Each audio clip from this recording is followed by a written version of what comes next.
All right, so this is part 2 of the lecture.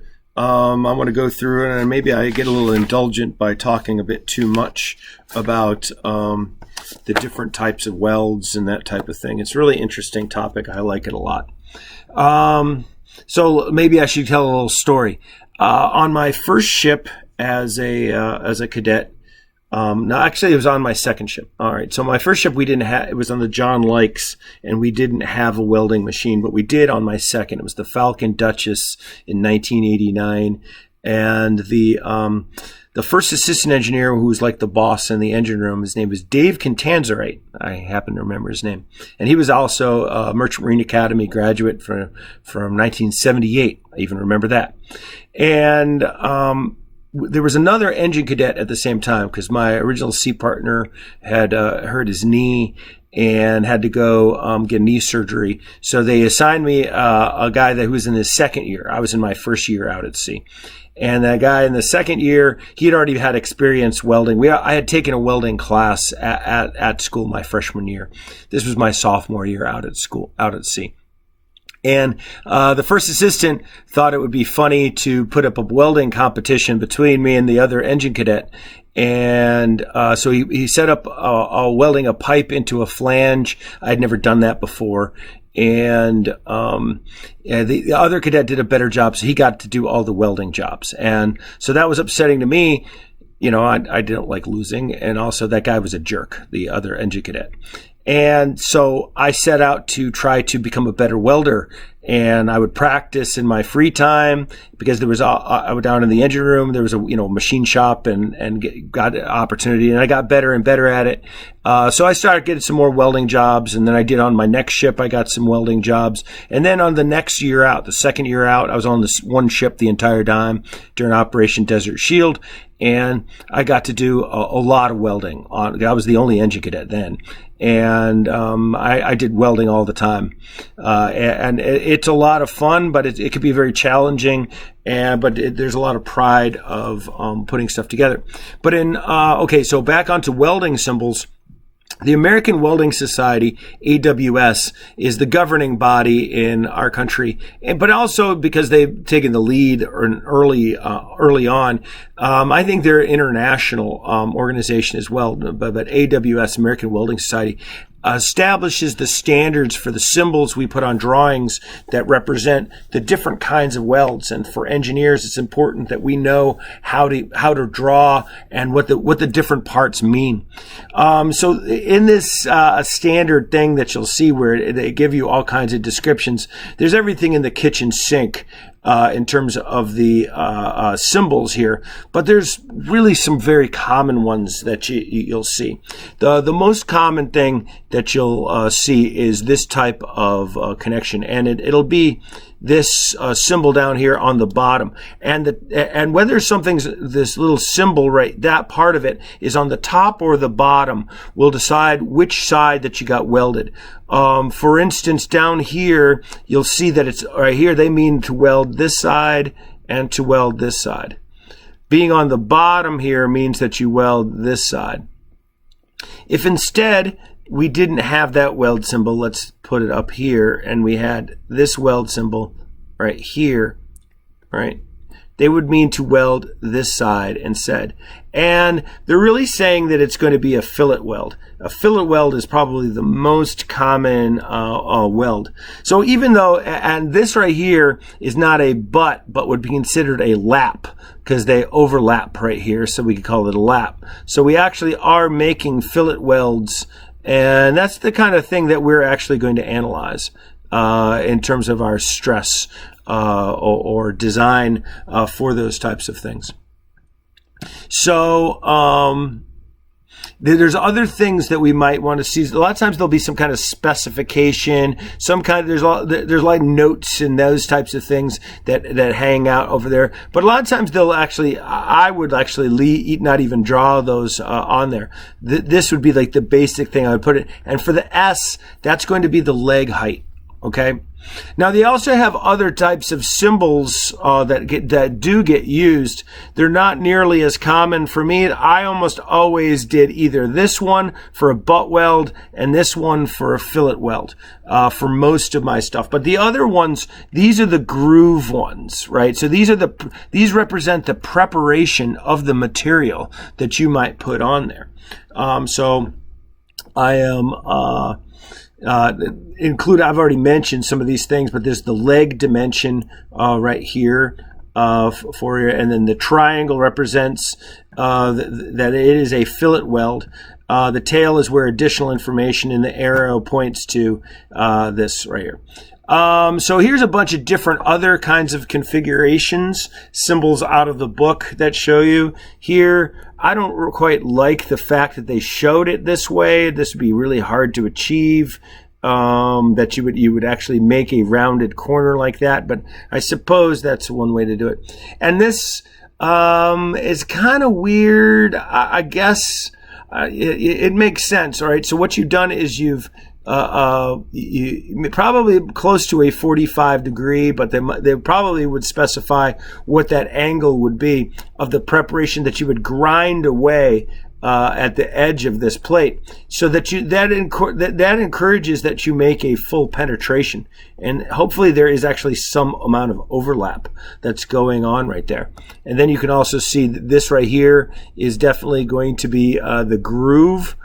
Somehow they've machined this in some way. Almost looks like they took a router somehow, but I don't know how they make a steel router. But somehow they made a groove preparation that looks like this, and that looks like really weird to me too. And then this is a symbol that I would use a lot of times if I was going to butt up two pieces like there. Like it would look like this, but we'd actually probably leave a little bit of a gap, and then weld in both sides right this. So this guy would look like that right there most of the time. And I would put what the leg height would be, would generally be kind of, that's a little bit harder thing to explain in terms of the dimension. But a welder would know what you mean. And usually that's a function of how thick the plates are, that leg height. There's a thing for it. So there's all different kinds of welding positions. You could we were seeing horizontal, and that's way easier. This is way easier to do than any of the others. But we could also do vertical welding. Is definitely a challenge thing, because remember we're working against gravity, right? That pool of metal is liquid, obviously, and so it wants to run. So as you're trying to do this type of welding, it's a whole different skill set to do something other than a horizontal orientation. And overhead, I had to do some overhead welding. It's very difficult because the slag can fall down on you. I even set myself on fire a couple times. It is a definite skill set. So to be a certified welder, you have to master a lot of these different things. You could also, you might have in this position right here, you actually might have to go inside something. So that presents its own challenges when you don't have, when they're not 90 degrees from each other. Or they might just have drawn this poorly. But you can have it where there's like a something less than 90 degrees that you have to weld into. That becomes of a challenge. So here they're showing grooved welding. I consider this like maybe butt welding. You could kind of see of two plates. It could be vertical. This is also very challenging to do a pipe, but you can imagine it's very important that you be able to weld two pieces of pipe together. I will mention that one of the difficulties when you're talking about a large structure is getting these things prepped up, and getting them aligned with each other is really crucial, but also not always possible. So like when we're looking to like maybe even do two pieces of a plate, the line that you of the plate, this is exaggerated, it could vary in its width in between the two pieces of plate. and they can also be just a little bit off from each other. Especially, you can imagine if it's a really large structure, trying to get the pieces to align, to try to get two pieces of pipe to be perfectly aligned. So there's lots of different prep work that needs to be done to be able to get make a good weld. But the direction and the vertical, the vertical, horizontal, vertical, and overhead, these are very different and challenging. And you might, as you're trying to weld the thing down, there's also different symbols and codes and that kind of thing. And well, right here is from a machine design data book. You can see that there's lots of different equations for doing strength. So we're going to limit ourselves because there's just way too much stuff that you would want to have to know about all the different orientations and things that are taking place in welding. So we're really just the introduction to welding as what we're getting out of this. Couple more symbols and talking about. So here's what I call them butt welds. You can see this is the general symbol that I would use for a lot of things. You might even want some backing plate in there as part of that. Depends on, a lot of times it's the axis that you have to what you're putting together and how important what you're putting together. If it's in a nuclear reactor, you can bet every weld is so closely monitored, and the prep and everything that has to go on, involved in it is crucial. Here is like a very basic weld. Now, sometimes you'll do like intermittent welds, right? That you're putting onto a piece. And this right here, that little part, that symbol, when you have a circle right there, that means weld it all the way around, right? And so that it looks like this right here. You wouldn't, if this was a really long pipe, you wouldn't be able to weld on the inside of it if it was welded to a plate. So this outside weld better be a pretty good penetration. If this thing were perhaps was a bar that a weight had to be held onto. Not always ideal to do that. And you can see here where we have a load being placed right here. So this is a figure right here that we'll discuss in a moment. In terms of all these different configurations, and I'll discard this, I thought it was important to mention the existence of this thing called The Design of Welded Structures. It's a great book, a great resource by this guy, Omar Blodgett. And often we call this book Blodgett. And it's made by the James F. Lincoln Arc Welding Foundation. Lincoln is a welding company. It's a big company. There's lots of Lincoln welding machines. And what Blodgett has in it is all different types of welding configurations and equations, right? So there's, by the way, these before people had calculators that could do lots of more complicated, like take a square root. We had these little nomograph kind of things where you would have one parameter over here, another parameter over here, and you would draw a straight line, and then you would find out another piece of information here, and then you draw another straight line over to another parameter, and you had another piece, and so this was your means of calculating things a lot of times. So it's kind of really old school, but you could see. This is like welded plate girders for bridges. It has all kinds of different guidance on different types of welds. Just so that you know that this is the introduction to a much bigger field. So if you happen to get into that kind of side of things, we might associate this with civil engineering, and definitely is. There a lot of stuff in civil engineering we have to care about, but also mechanical engineers have to deal with welds as well. But so you can see that Blodgett has a lot. There's a lot more to this. And in terms of the strengths and the stresses that are going on inside welds, and connecting pieces of metal together by welding.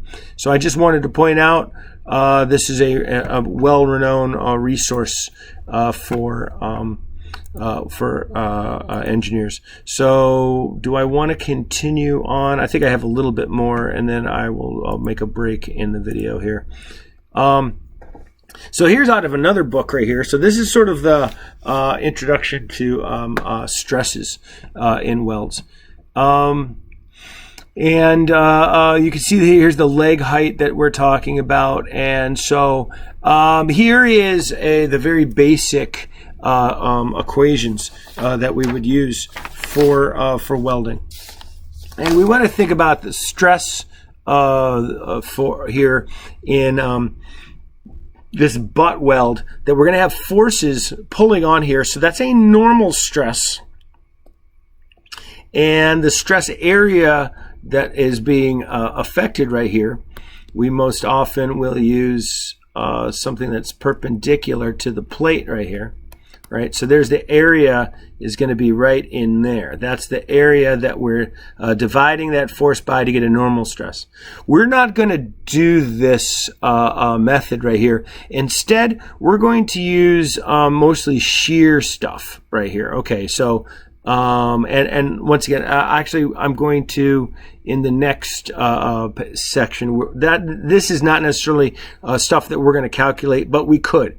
So we're going to have like our standard weld for the thing we're going to calculate is actually going to be a lapped weld. But this, again, is a butt weld, but it's in a shear direction, and we have the same area once again here. This is the shear area now, and so we have shear stress because of the nature of the forces being applied on these two plates. But here is going to be like our basic lap weld and the orientation that we're going to care about. We could have, here's two different configurations where we have a two plates right here welded to a third plate, and we are we're pulling the two things apart.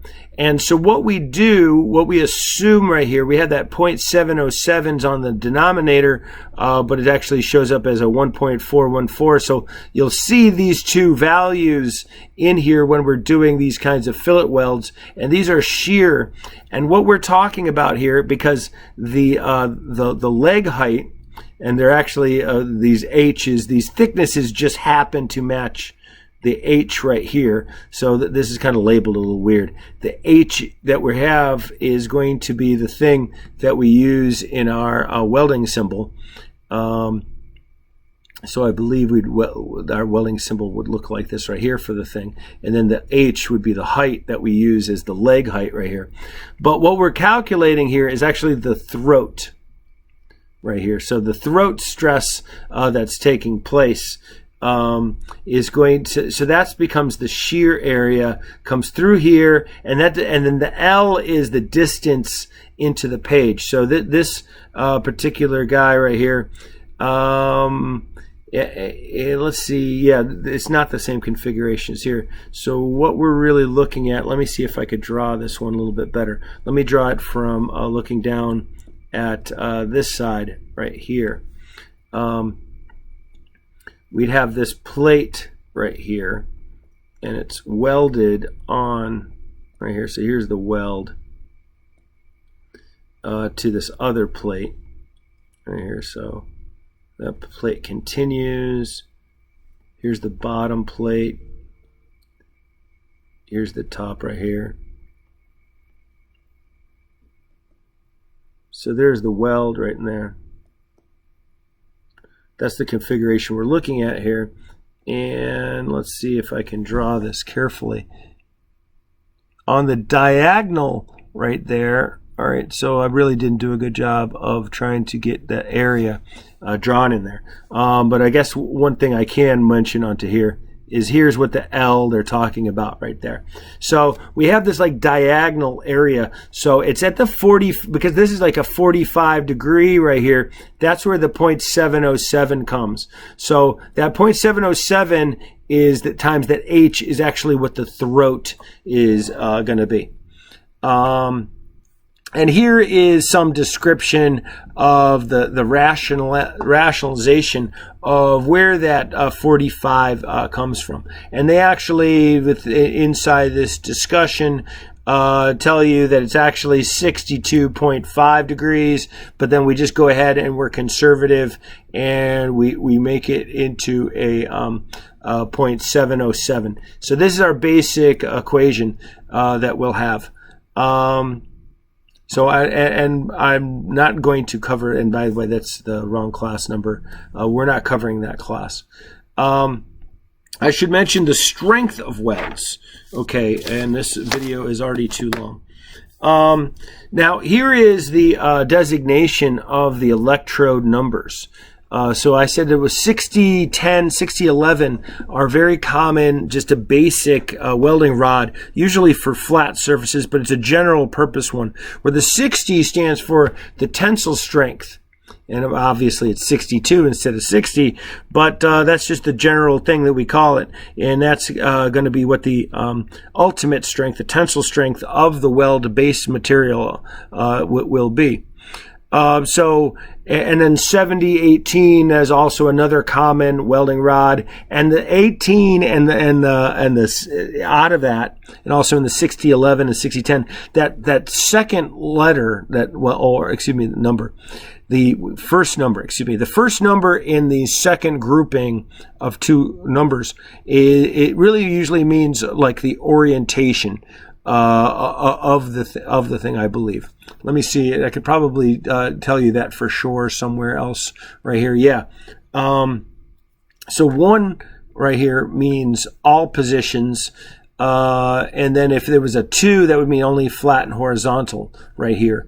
And then the last one is the type of current and coating. So there's different categories, that last digit. But that E and then 70 is the tensile strength in KSI. One thing we have to do is we have to check what the welding strength is, but also what the permitted stresses in the welding material. And you can see that we want to be careful here. We want to, for this particular stress condition, which is usually what we will do in shear. For a butt or a fillet weld, we'll use 30% of the ultimate strength of the base material, but we also will take that base material, and that's going to be the strength of the base material after we've removed the heat treatment. So we will degrade a hot rolled down to a cold drawn out of our appendix. So we'll take that, will be say 10, 20 cold hot rolled, and we'll take the ultimate strength of the cold drawn and multiply it by 30%. But then we also need to take a look at the yield strength and multiply that by 40%. And whichever is the smallest of the two, we use for our strength. And we need to check that. But we also might need to use a different area when it comes to the weld. So there's a little bit more to it. When it comes to the welding rod itself, for the welding material, it might be based on this 60 right here, but instead we go ahead and use the recommendation of the American Welding Society, and for the 60 series, already with a safety factor, we use 18 KSI as the allowable, right? And then for a 70-18 welding rod, for instance, we would use 21. So it already has some safety factor built into it. And then the other important thing that we have in this table right here in table 9.6 is also a guidance as to what H we use. What is the H that we should use? Well, it depends on the thicker part of two plates being joined with each other, and we also have some guidance down here at the bottom. But like if it's a 1/2-inch plate, so actually if it's a 1/2-inch plate, we would probably use a 3/16 weld onto the thing. But if it was more than 1/2, we would use a 1/4-inch weld. That'd be the leg height. Not to exceed, okay, so this, now we might not be having the same size plates attached to each other, so this guy can't exceed the thickness of the thinner part, right? And we have a couple others that we might want to also check. Caveats. So it's a little bit more, but definitely when we go to pick out a weld size, we use this table. And now we go for the examples. Okay, so I will discard this and see how long my video is. It's 24 minutes. It's a little longer than I'd hoped. But yeah, so there's a lot of information to digest in welding.